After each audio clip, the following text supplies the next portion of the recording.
जय हिंद, जय भारत, जय वाणिज्य। मैं राघव तिवारी आप सबका एसएनडी क्लास में स्वागत करता हूँ। कल हम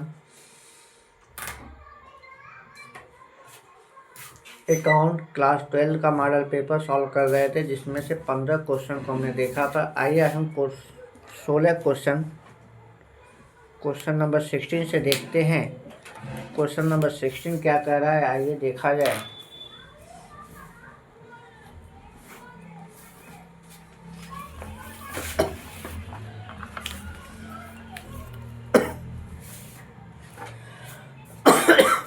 अतिलघुत्तरी प्रश्न ही अभी चल रहा है। अतिलघु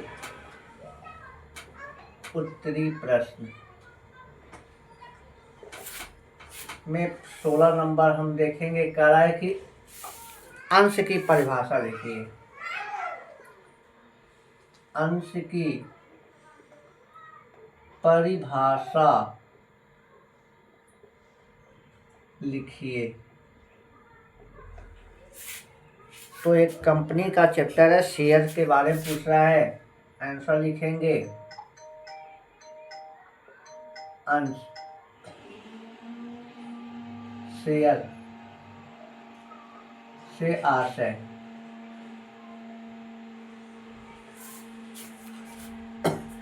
कंपनी की अंश पूंजी के सबसे छोटे भाग को अंश कहते हैं। कंपनी के अंश पूंजी के सबसे छोटे भाग को अंश कहते हैं। हमें पता है कि कंपनी अपनी पूंजी जुटाने के लिए क्या करती है, उसे छोटे छोटे भागों में डिवाइड करके जनता से प्राप्त करती है, ठीक ना। उस छोटे हिस्से को ही हम क्या कहते हैं, अंश कहते हैं। इसकी परिभाषा कंपनी अधिनियम 2013 की धारा 2 उपधारा 84 में दिया गया है। देखिए क्या दिया गया है। भारतीय क्या, हाँ, कंपनी अधिनियम, भारतीय कंपनी अधिनियम क्या लिखें, केवल भारतीय कंपनी अधिनियम लिख सकते हैं। कंपनी अधिनियम 2013 की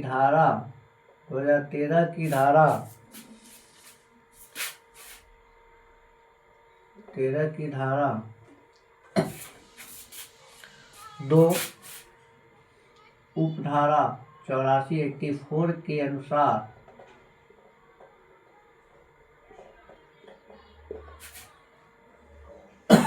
देखिए अंश के बारे में क्या कहा गया है। इसमें कह रहा है कि अंश का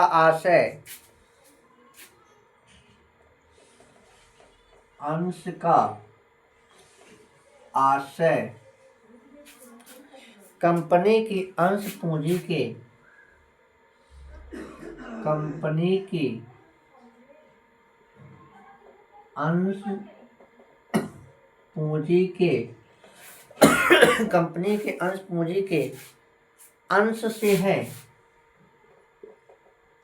अंश से है और उसमें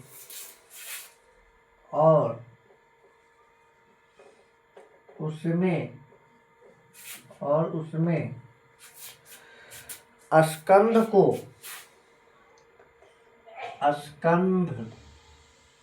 को शामिल किया जाता है।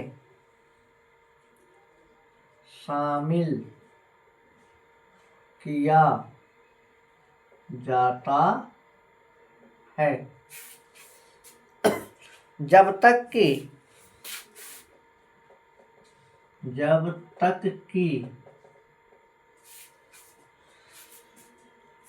स्कंध अंश में स्कंद और अंश में, स्कंद और अंश में अस्पष्टता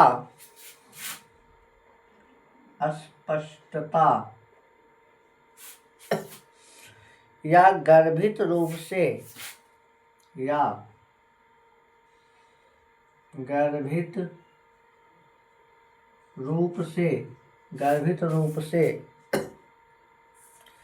अंतर न किया गया हो, अंतर न किया गया हो। वास्तव में अंश का आशय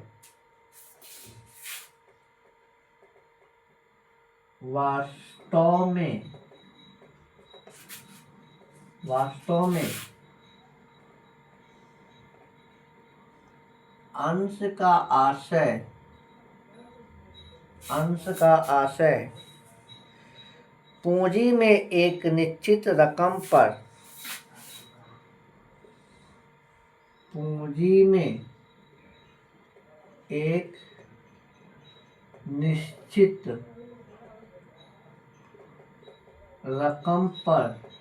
एक निश्चित रकम पर अधिकार प्राप्त करने से है। अधिकार प्राप्त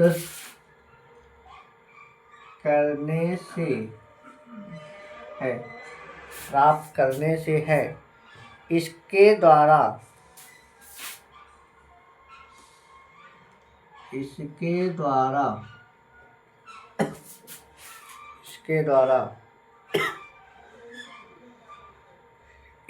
ग्रहणकर्ता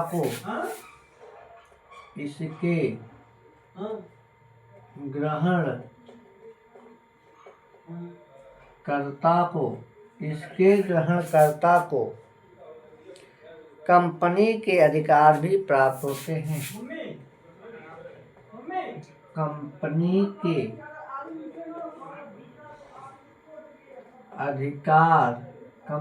के अधिकार भी प्राप्त होते हैं और साथ ही उत्तराधिकार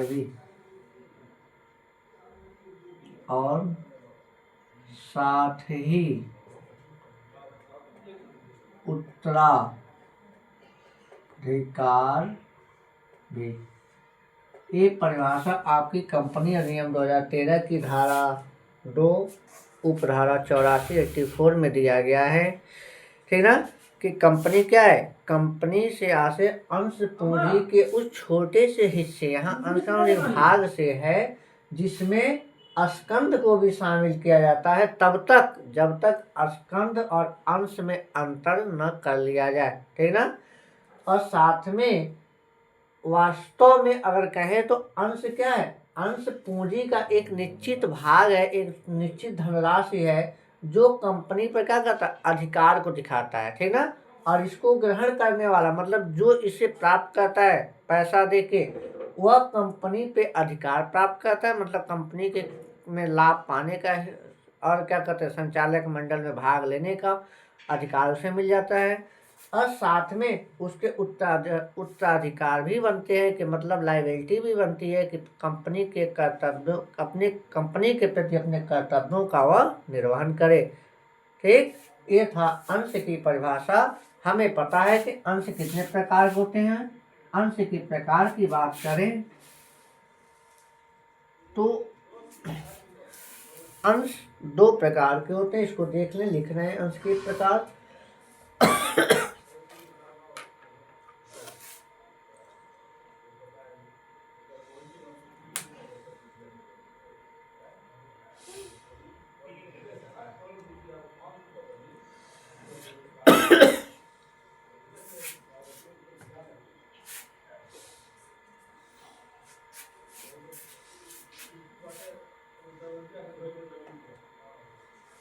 चलिए अंश के प्रकार देख लेते हैं।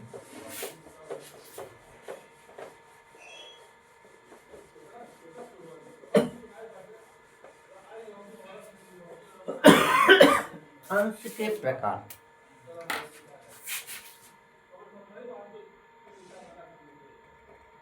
अंश के प्रकार की बात करें, काइंड्स ऑफ शेयर, तो शेयर दो प्रकार के होते हैं। अंश दो प्रकार के होते हैं। पहला होता है पूर्वाधिकार अंश, जिसको हम कहते हैं प्रेफरेंस शेयर।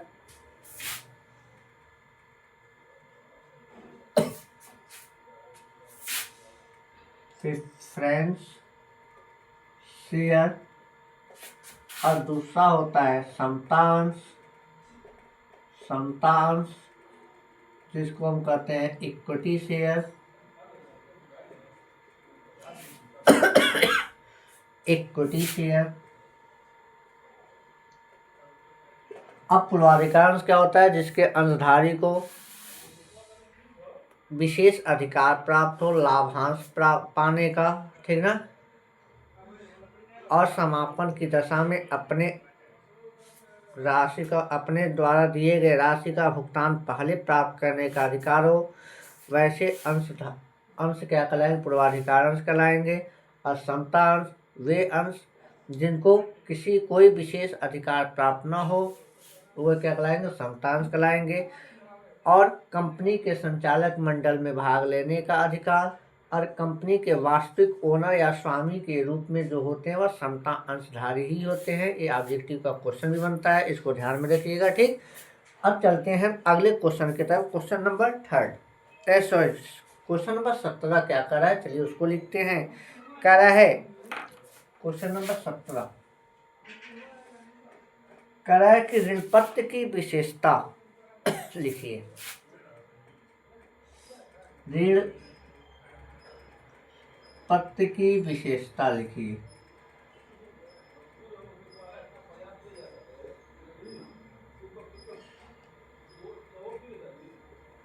ये वेरी शॉर्ट क्वेश्चन है, छोटे छोटे क्वेश्चन है, लेकिन इसमें थोड़ा सा बढ़ा दिया जा रहा है ताकि अगर शॉर्ट में आए तो आप उसको पूरे तरीके से लिख सकते हैं। तो यहाँ विशेषता पूछा, तो सबसे पहले हम ऋण पत्र के बारे में लिखें। डिवेंचर क्या है? मीनिंग ऑफ डिवेंचर, आंसर लिखेंगे।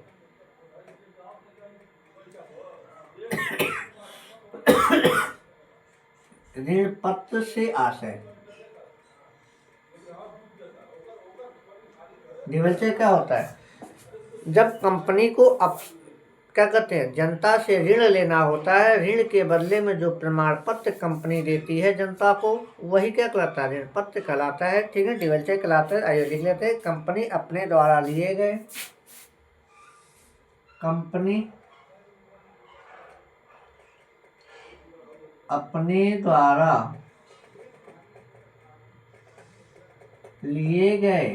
अपने द्वारा लिए गए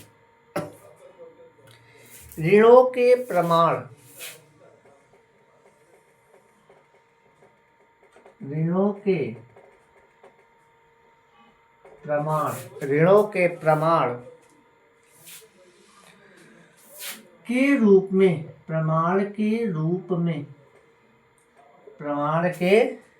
रूप में, जो प्रपत्र जारी करती है,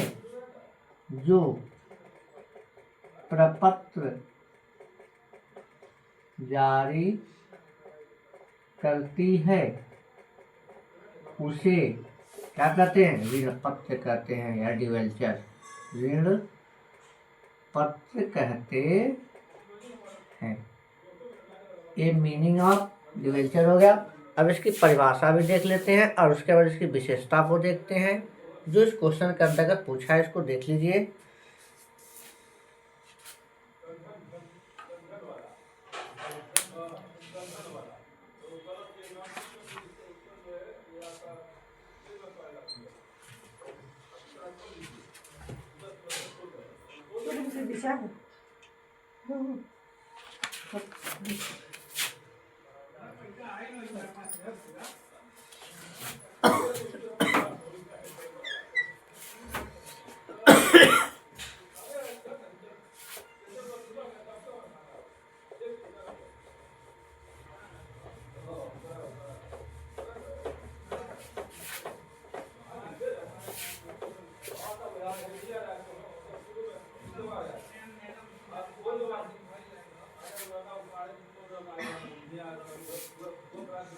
चलिए जी, ऋण पत्र की परिभाषा लिख लेते हैं। कंपनी अधिनियम 2013 की धारा 2 उपधारा 30 में इसकी परिभाषा दी गई है।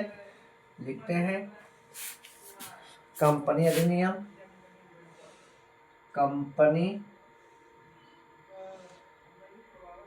अधिनियम 2013 की धारा 2 उपधारा 30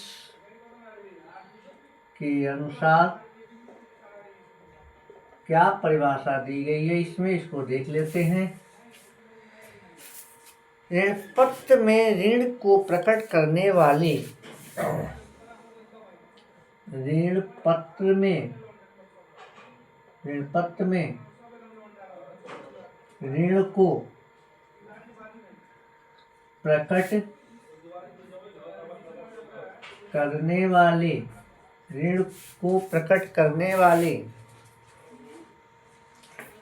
ऋण पत्र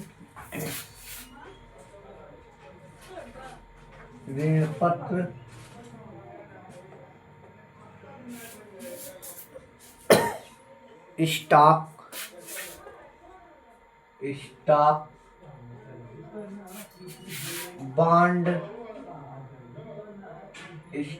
बॉन्ड और कंपनी की अन्य प्रतिभूतियां सम्मिलित हैं और कंपनी की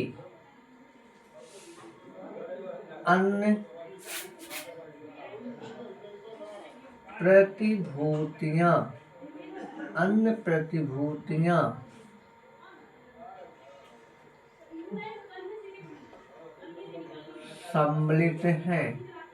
प्रतिभूतियां सम्मिलित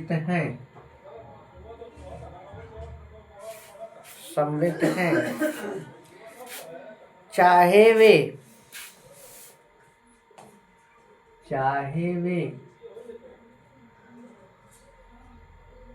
कंपनी की संपत्तियों पर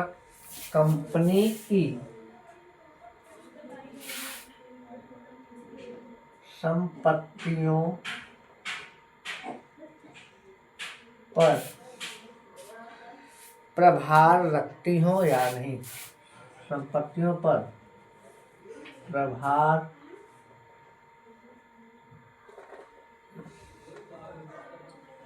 रखती हो या नहीं, मतलब वह सभी स्टॉक, बॉन्ड या कोई भी प्रतिभूति सिक्योरिटी जो कंपनी के लिए गए ऋण के बदले में जारी किया जाए और जो यह प्रकट करे कि कंपनी की किसी संपत्ति पर प्रभार है या नहीं है, ठीक ना। ऐसी सभी प्रतिभूतियां, बॉन्ड या स्टॉक या कोई भी प्रपत्र है, वह क्या कहलाएगा? ऋण पत्र या डिवेंचर कहलाएगा। आइए ऋण पत्र की विशेषता देखते हैं। ऋण पत्र की विशेषताएं।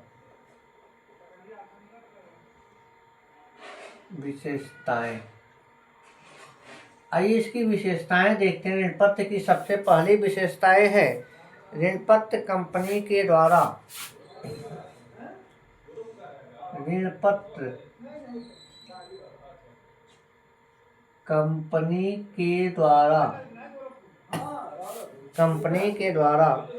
निर्गमित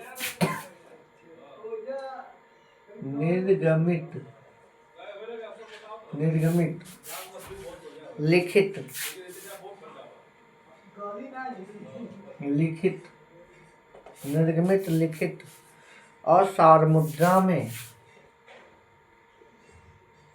और सार्वमुद्रा में स्वीकृत प्रलेख है। स्वीकृत प्रलेख है। कहने का मतलब है कि ऋण पत्र क्या होता है, कंपनी के द्वारा निर्गमित के इशू किया जाता है और जो कंपनी के द्वारा ही लिखा जाता है और उसकी मोहर जो सील होती है स्टैंप पे, उसके द्वारा स्वीकार किया जाता है कि ठीक कि हाँ हमें ऋण पत्र जारी कर रहे हैं, उस तरह का प्रलेख या प्रपत्र है। दूसरी विशेषता आइए देखते हैं इसकी क्या कह रहा है कि यह कंपनी के द्वारा ऋण लेने का प्रमाण पत्र है। यह कंपनी के द्वारा ऋण लेने का प्रमाण पत्र है। तीसरी विशेषता,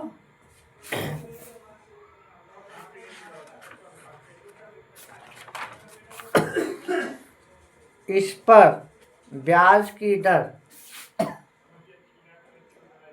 इस पर ब्याज की दर अवधि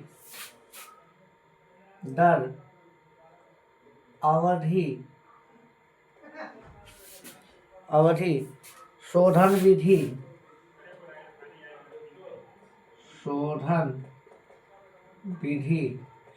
विधि आदि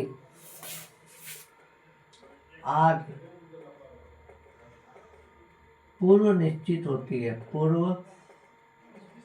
निश्चित होती है। कह रहा है कि यह क्या कंपनी के ऋण का प्रमाण है कि मतलब कंपनी जो ऋण लेती है उसके बदले में इसको जारी करती है। दूसरा चीज़ है इस पर क्या कहते हैं, ब्याज जो जिस रेट से दिया जाएगा, ब्याज का रेट लिखा होता है, अवधि मतलब टाइम लिखा होता है कब उसको क्या कहते हैं ब्याज दिया जाएगा। दूसरा चीज़ रिडेम्पशन, उसको कब किया जाएगा, कितने समय के बाद किया जाएगा और किस तरह से किया जाएगा, सारी चीज़ें पहले से ही निर्धारित होती हैं। अगला है इसके ब्याज का भुगतान,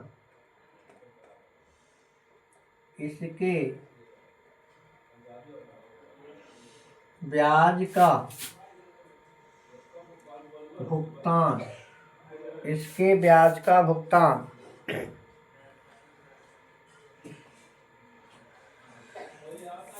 सामयिक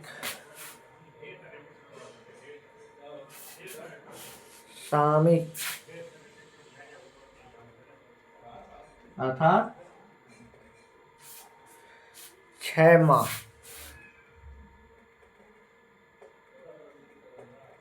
होता है।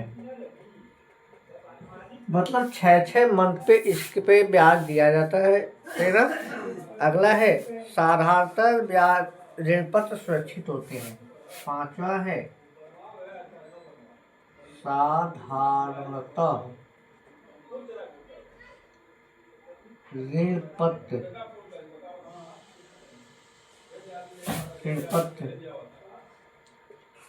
सुरक्षित होते हैं।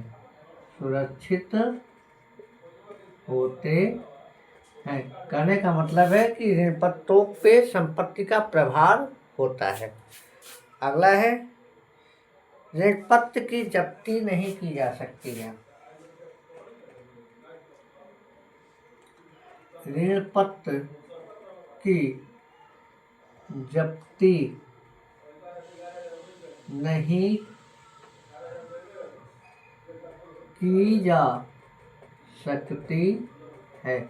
अर्थात जैसे शेयर को फॉरफीचर किया जाता है, अगर उनका ग्रहणकर्ता अर्थात शेयर होल्डर भुगतान करने में असमर्थ हो, ठीक ना, लेकिन यहाँ डिवेंचर होल्डर भुगतान करने में असमर्थ हो तो डिवेंचर को हम फॉरफीचर नहीं कर सकते, इसकी विशेषता के अंतर्गत आता है।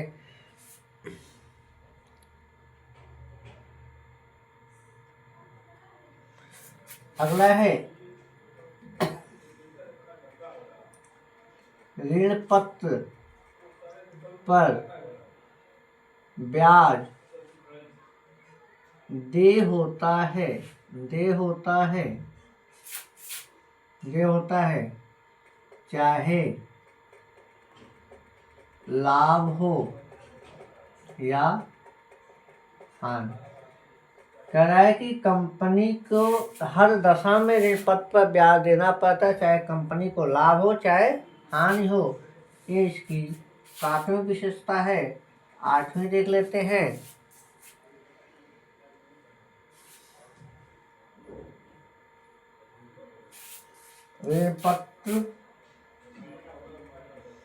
ऋण पत्र का शोधन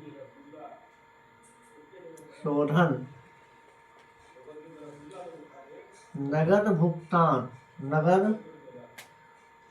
भुगतान या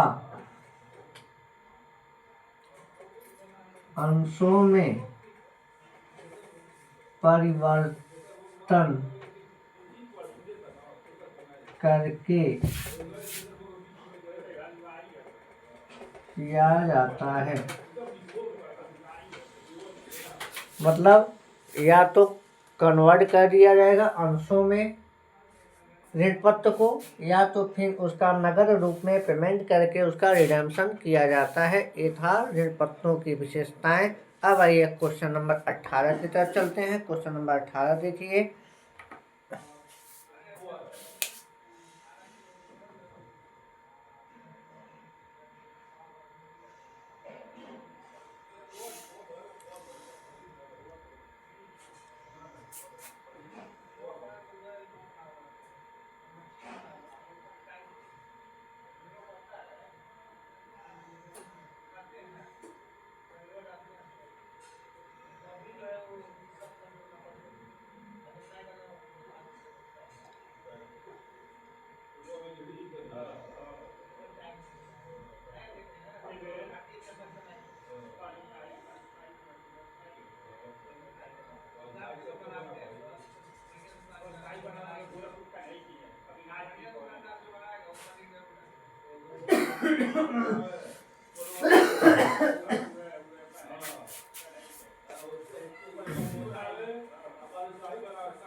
चलिए अगला क्वेश्चन नंबर 18 कर रहा है,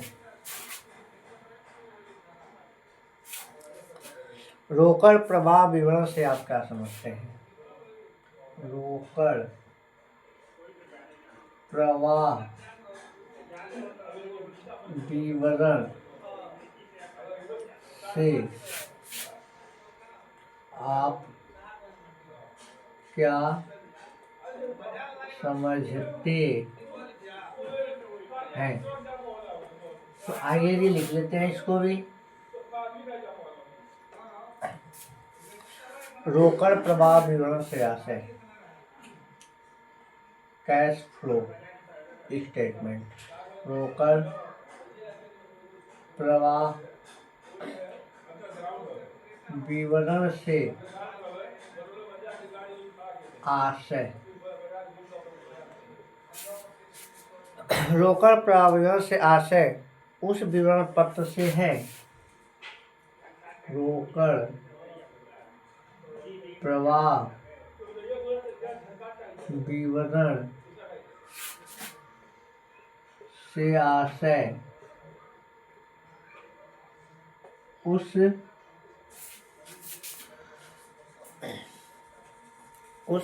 विवरण पत्र से है। उस विवरण पत्र से है। उस विवरण पत्र से है जो किसी भी व्यवसाय के जो किसी भी व्यवसाय के किसी भी व्यवसाय के किसी भी व्यवसाय के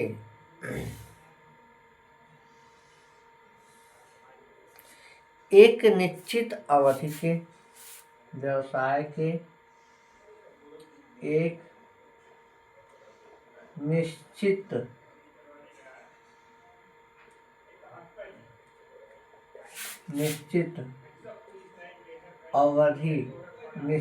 अवधि के रोकड़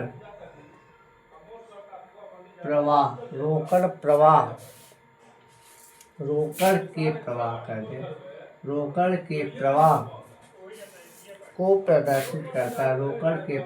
को प्रदर्शित करता है। कहने का मतलब वह स्टेटमेंट जिसमें एक निश्चित समय, चाहे हाफ ईयरली हो चाहे एनुअल हो, ठीक ना, व्यवसाय में रोकड़ की स्थिति क्या है, रोकड़ कहाँ से आया कहाँ गया, उस स्थिति को दिखाने वाला जो स्टेटमेंट होता है उसे हम रोकड़ प्रवाह विवरण या कैश फ्लो स्टेटमेंट कहते हैं, ठीक ना। अब आइए क्वेश्चन नंबर 19 कह रहा है लेखांकन अनुपात क्या है। लेखांकन अनुपात क्या है। आंसर में अगर लेखांकन अनुपात की बात करें कि दो चरों के बीच में जो संबंध दिखाया जाता है उसे हम लेखांकन अनुपात कहते हैं। तो लेखांकन अनुपात को लिखने से पहले अगर थोड़ा और अच्छे तरीके से लिखना चाहें तो सबसे पहले हम क्या लिखेंगे, अनुपात से आशा लिखेंगे। क्या लिखेंगे अनुपात से आशा। अनुपात क्या है पहले समझ लीजिए, रेशियो जिसको कहते हैं, अनुपात से आशय। सबसे पहले तो हम लिख सकते हैं अनुपात एक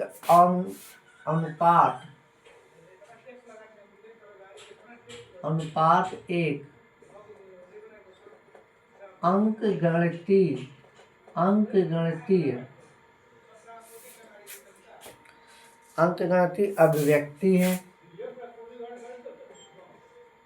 अभिव्यक्ति है। अभिव्यक्ति है जो दो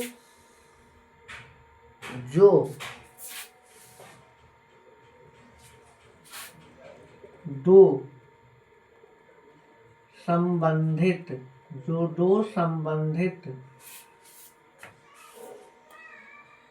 एवं एक दूसरे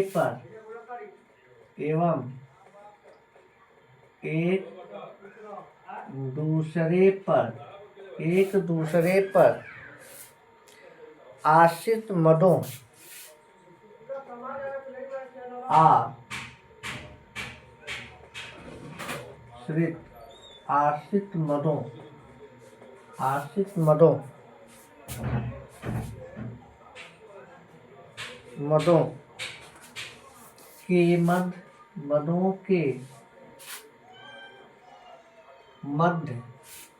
के मध्य संबंध को स्पष्ट करती है।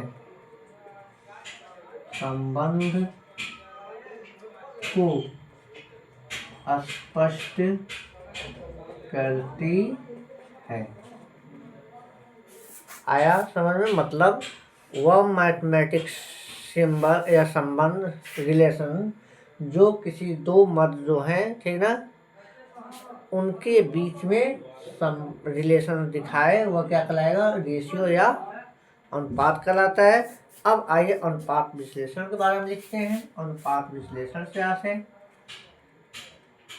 अनुपात विश्लेषण नहीं, लेखांकन अनुपात है ना, लेखांकन अनुपात की बात हुई है। लेखांकन अनुपात से आशय। तो आइए इसके बारे में लिख लेते हैं। लिखेंगे क्या? लेखांकन अनुपात से आशय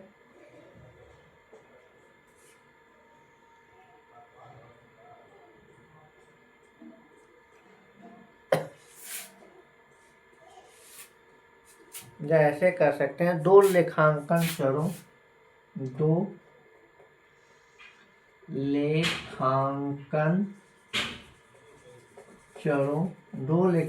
चरों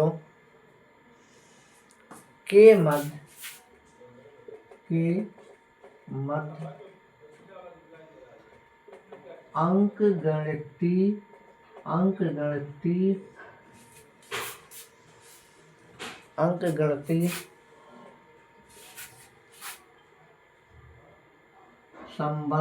अंकगणितीय संबंध को लेखांकन अनुपात कहते हैं। मतलब जो अकाउंटिंग स्टेप हैं, ठीक है, अकाउंटिंग वेरिएबल हैं, उनके बीच में मैथमेटिकल जो रिलेशन है उनको दिखाने की प्रक्रिया क्या कहलाती है? लेखांकन अनुपात कहलाती है। अब आइए हम क्वेश्चन नंबर 20 को देखते हैं। इसको देख लें आप। 60 किलो, 40 रुपया। हाँ, गोभी का मार्केट में रखा किया था, गोभी में खत्म हो गया था। 30 रुपया के है। 10 रुपया धनिया की पत्ती।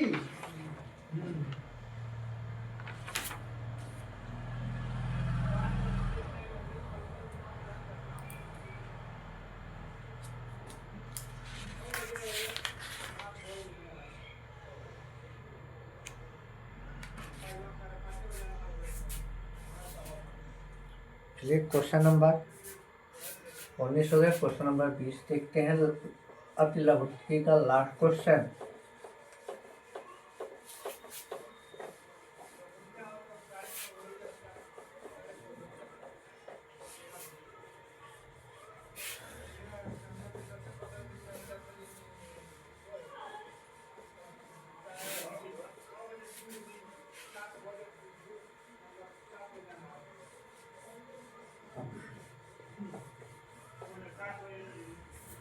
क्वेश्चन नंबर 20 कह रहा है वित्तीय विवरण का अर्थ स्पष्ट कीजिए। वित्तीय विवरण का अर्थ स्पष्ट कीजिए। फाइनल स्टेटमेंट क्या है आज से ना, इसके बारे में लिखना है। चलिए आंसर लिखते हैं इसका। वित्तीय विवरण से आशय, वित्तीय विवरण से आशय, वित्तीय विवरण के अंतर्गत वित्तीय विवरण के अंतर्गत वित्तीय विवरण के अंतर्गत वित्तीय लेखांकन के परिणाम अंतर्गत वित्तीय लेखांकन के परिणाम, वित्तीय लेखांकन के परिणाम के रूप में, परिणाम के रूप में उन सभी विवरणों को शामिल किया जाता है, उन सभी विवरणों विवरणों को शामिल किया जाता है, उन सभी विवरणों को शामिल किया जाता है जो किसी उपक्रम की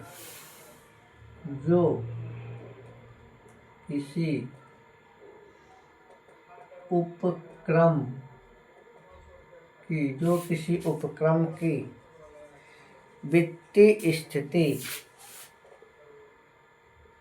वित्तीय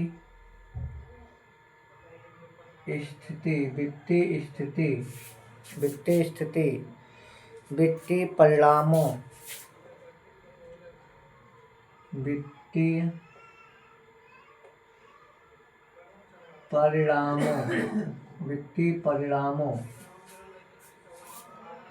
एवं इनके परिवर्तन की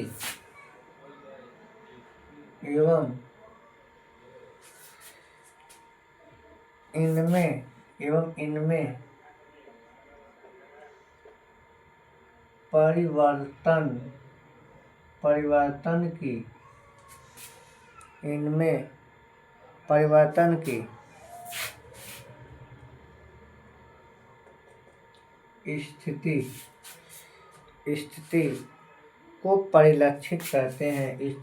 को परिलक्षित करते हैं। कहने का मतलब ये है कि किसी भी उपक्रम या किसी भी फर्म की वार्षिक रिपोर्ट जानने के लिए, ठीक ना, जो विवरण पत्र बनाया जाता है उसे हम क्या कहते हैं? वित्तीय विवरण कहते हैं। परिभाषा के रूप में अगर लिखना चाहे, एक परिभाषा है एंथोनी के अनुसार, लिख लेते हैं। एंथोनी के अनुसार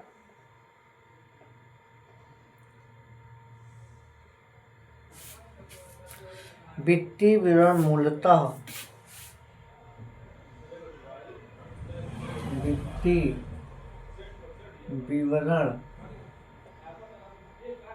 मूलतः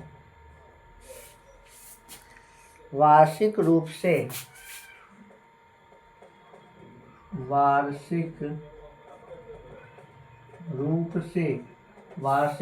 से प्रस्तुत अंतरिम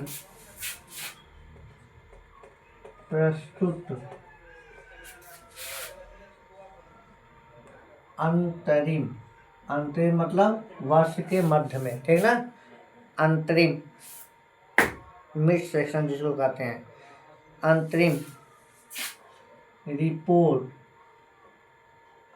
रिपोर्ट तथा एक उद्यम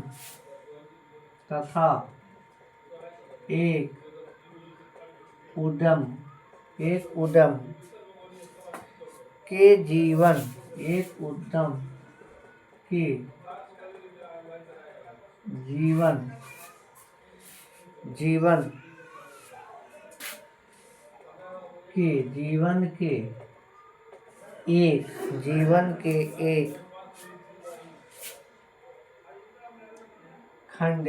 के एक खंड का कुल मिलाकर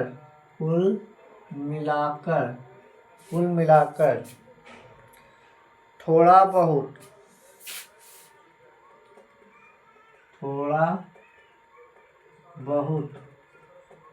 या ऐच्छिक लेखांकन अवधि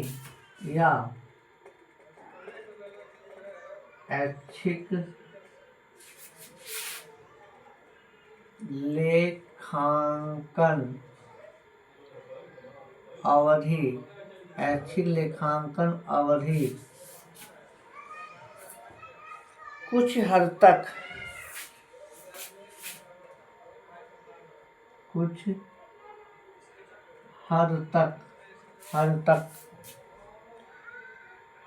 एक वर्ष का प्रतिबिंबित होता है। एक वर्ष का प्रतिबिंबित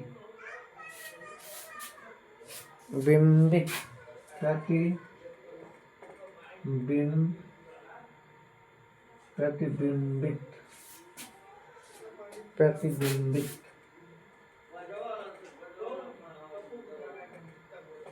होता है। कहने का मतलब यह है कि एक वर्ष में प्रस्तुत किया जाने वाला अंतरिम रिपोर्ट, ठीक ना, जो एक वर्ष के लिए प्रतिबिंब मतलब एक वर्ष की पूरी छवि को दिखाता हो कि फर्म में क्या स्थिति है, लायबिलिटी क्या है, एसेट्स क्या है, ठीक ना, ये सारी चीज़ें, प्रॉफिट की कंडीशन क्या है, लॉस की कंडीशन, सारी कंडीशन को दिखाने वाला जो विवरण पत्र होता है उसे ही हम क्या कहते हैं, वित्तीय विवरण पत्र कहते हैं। इसी के साथ मेरा क्वेश्चन नंबर 20 समाप्त हुआ। मतलब क्या कहते हैं, वेरी शॉर्ट क्वेश्चन खत्म हो गए। अब चलिए आइए शॉर्ट क्वेश्चन की तरफ।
अब चलिए लघु उत्तरी प्रश्न देखते हैं।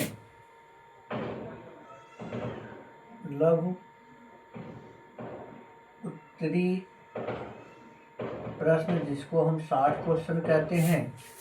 आपके अकाउंट में कुल 6 लघु उत्तरी प्रश्न आते हैं।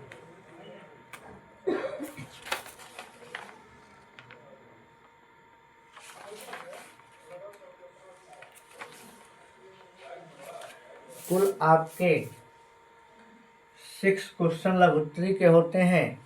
आइए चलिए क्वेश्चन नंबर 21 से 26 तक के 21 से 26 क्वेश्चन क्या होता है, लघु उत्तरी होते हैं। आइए क्वेश्चन नंबर 21 देखते हैं।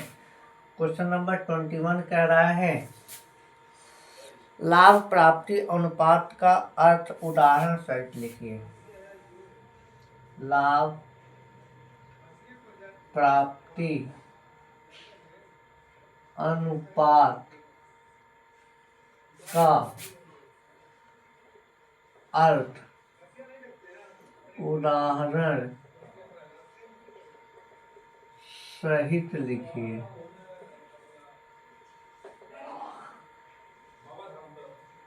गेनिंग रेशियो के बारे में पूछ रहा है, ठीक ना, और गेनिंग रेशियो कैसे निकालते हैं उसके बारे में पूछ रहा है, ठीक ना। एक छोटा सा एग्जाम्पल दिखाने के लिए कह रहा है। आइए चलिए निकालते हैं, इसको हम लिखते हैं। चलिए जी,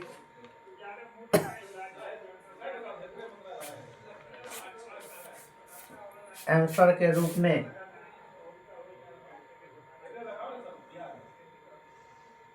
लाभ प्राप्ति अनुपात गैनिंग रेशियो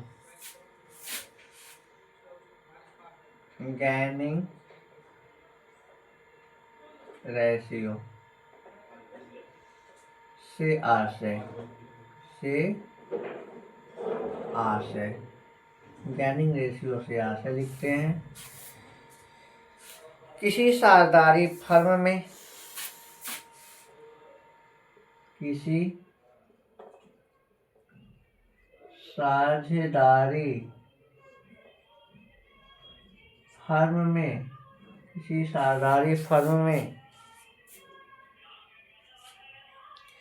अवकाश ग्रहण करने वाले अवकाश ग्रहण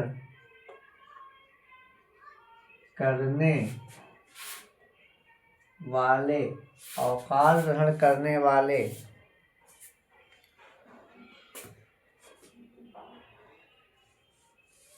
साझेदार के लाभ हानि अनुपात को करने वाले साझेदार के लाभ हानि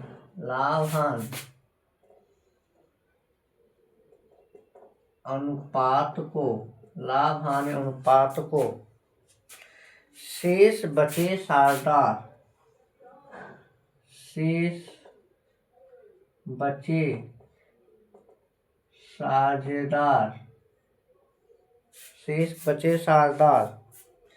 जिस अनुपात में ग्रहण करते हैं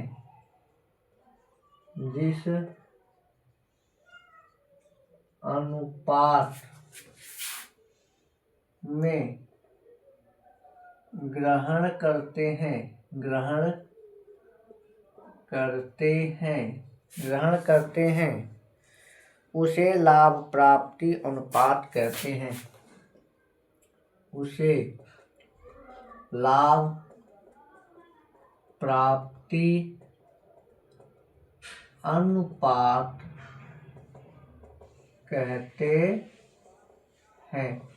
सीधा फंडा क्या करा है कि जो रिटायरिंग पार्टनर है उसके प्रॉफिट शेयरिंग रेशियो को रिमेनिंग पार्टनर जिस रेशियो में ले लेते हैं, ठीक ना, उसे ही अनुपात को हम क्या कहते हैं, लाभ प्राप्ति अनुपात कहते हैं, गेनिंग रेशियो कहते हैं, ठीक ना। इसकी गणना हम किस तरह करते हैं, gaining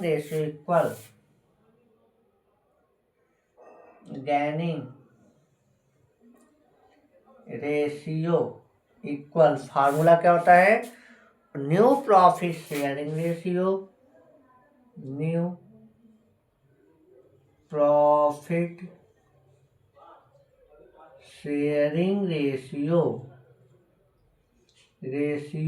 minus old profit sharing ratio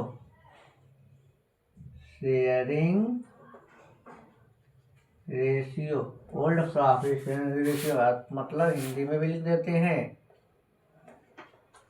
लाभ प्राप्ति अनुपात बराबर नया लाभ हानि अनुपात माइनस पुराना लाभ हानि अनुपात। ये इसके निकालने का फार्मूला है, ठीक ना। अब करें उदाहरण भी देना है, एक एग्जाम्पल अपने तरफ से बना लेते हैं। आइए जी उदाहरण दे देते हैं, समझा देते हैं, लघुत्तरीय क्वेश्चन में तैयार हो जाएगा। उदाहरण ले लेते हैं एग्जाम्पल के रूप में। चलिए एग्जाम्पल लिखते हैं एक आपके सामने कि एक फर्म में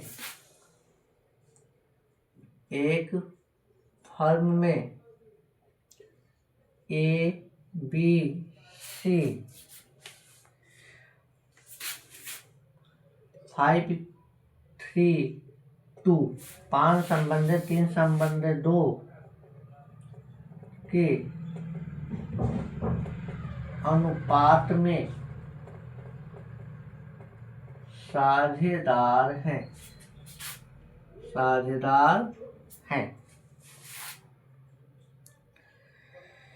बी अवकाश ग्रहण करते हैं, बी को हम भेजते हैं, डिटायर करते हैं। बी अवकाश ग्रहण करते हैं तो नया लाभांश अनुपात एवं लाभ प्राप्ति अनुपात की गणना कीजिए।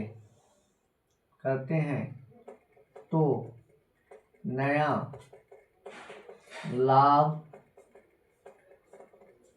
हानि अनुपात एवं लाभ प्राप्ति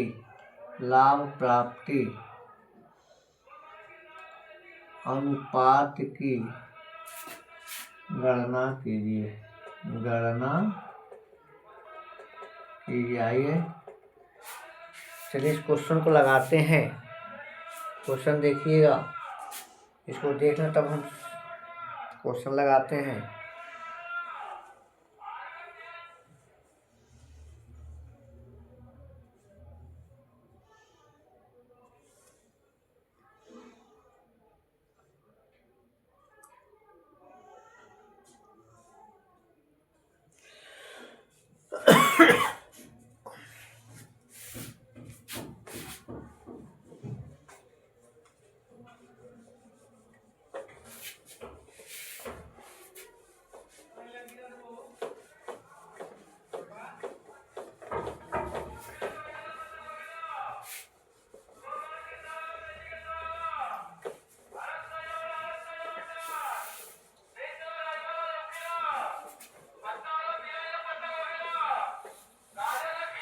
चलिए जी, सबसे पहले लिखते हैं calculation of new profit sharing ratio.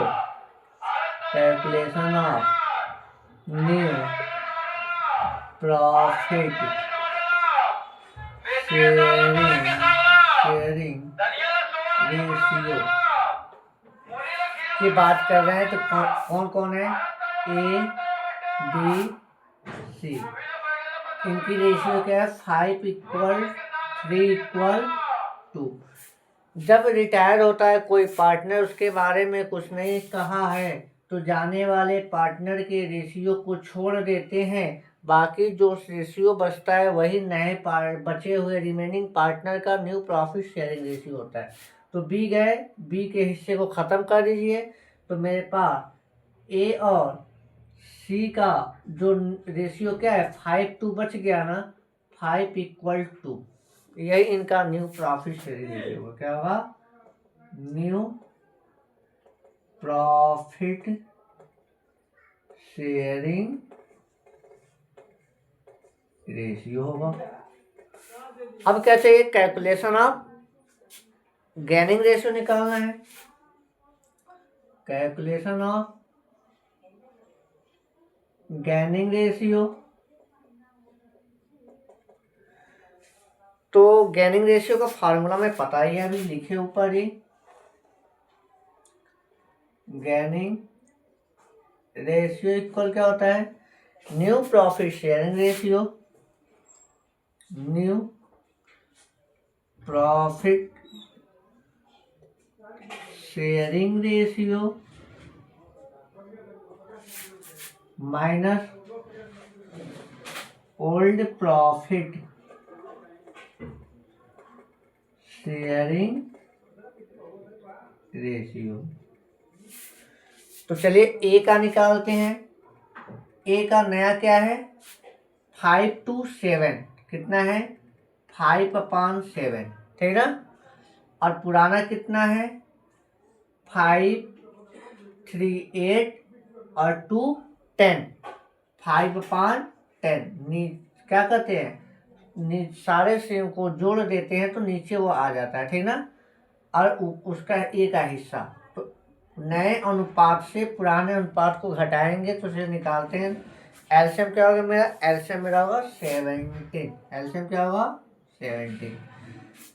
तो जब 70 होगा तो 7 10 जाओ 70 और प्लस 5 10 का मल्टीप्लाई करेंगे 50 माइनस 10 में 7 का, ठीक। अब 5 में जाएगा तो 7 5 35। तो इसको देखिए सब्ट्रैक्ट कर देंगे तो मेरा आएगा कितना? 15/70, 15/70, ठीक।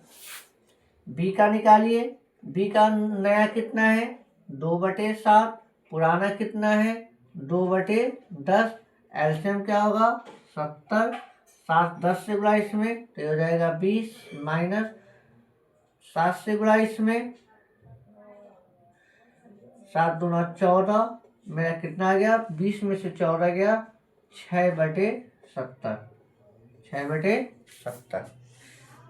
ठीक, तो हम यहाँ लिख सकते हैं क्या, 50 = 6। तो इसको काट दें 3 से, 3 दूना 6, 3 पंजे 15 अर्थात 5 = मेरा गेनिंग रेशियो आ गया। क्या आ गया, गेनिंग रेशियो हो गया। ठीक है ना, इस तरह से मेरा ये एग्जाम्पल लग गया। क्वेश्चन नंबर 21 समाप्त हुआ। 21 समाप्त हुआ।